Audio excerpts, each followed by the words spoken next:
You are never alone anymore. There is always a screen talking to you. Music in your ears, opinions in your pocket, other people's lives playing in your head. And you think this is connection, but it's not. It is sedation.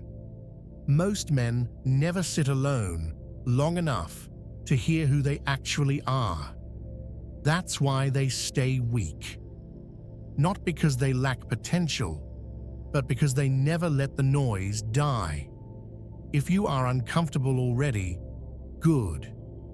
This video isn't for the comfortable. Let us define our terms. Most of you are confused. You fear being alone because you mistake solitude for loneliness. From the outside, they look the same, but on the inside, they are enemies. Loneliness is a poverty of the self. It is the desperate need for distraction, the phone check, the scroll, the refusal to sit with your own mind. It is a weakness. It means you are not enough to sustain your own existence.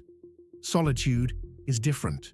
Solitude is a wealth of the self. It is the deliberate removal of the herd so you can hear your own signal. It is not sadness. It is calibration. The outlier does not hide in solitude to escape the world. He enters solitude to prepare for it.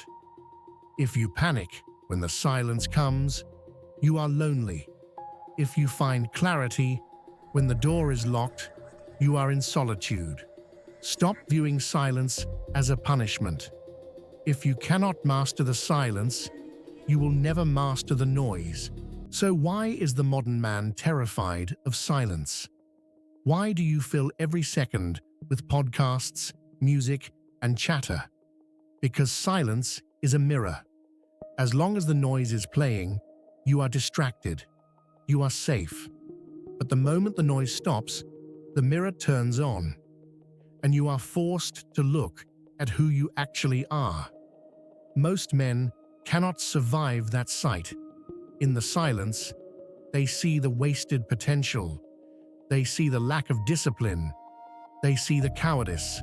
So they panic. They turn the volume back up. They choose the noise because the noise allows them to forget.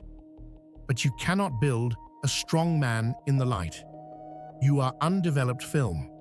If you expose film to the light too early, the image is destroyed. It stays blank. To develop, it must spend time in the dark room. Total darkness. No interference. No opinions. Solitude is your dark room. It is the only place where your principles can harden before the world tries to break them. If you are always connected, you are always reacting. But in the dark room, you stop reacting. You start creating. You define your code when no one is watching, so you can uphold it when everyone is watching. The outlier is not born in the spotlight. He is developed in the dark. So, how do you enter the dark room? You do not wait for it to happen. You schedule it. The protocol is simple, but it will be the hardest thing you do this week. 30 minutes, no inputs. Leave the phone in another room. Turn off the music. Close the laptop. Just you and the wall. At minute 5, you will feel bored. At minute 10, you will feel anxious. You will reach for a phantom phone that isn't there. Do not move. That anxiety is the addiction leaving the body. That boredom is not a problem to be solved. It is the signal you are waiting for. It is the mud settling in the water so you can finally see the bottom. In that silence, you will not find entertainment. You will find direction. You will remember who you are. You will remember what you promised to do. And when you walk back out into the light, you will not be a reactive slave to the noise. You will be an outlier. The world is screaming at you to pay attention to it. Solitude is the only way to pay attention to yourself. Go to the dark room. Escape the noise.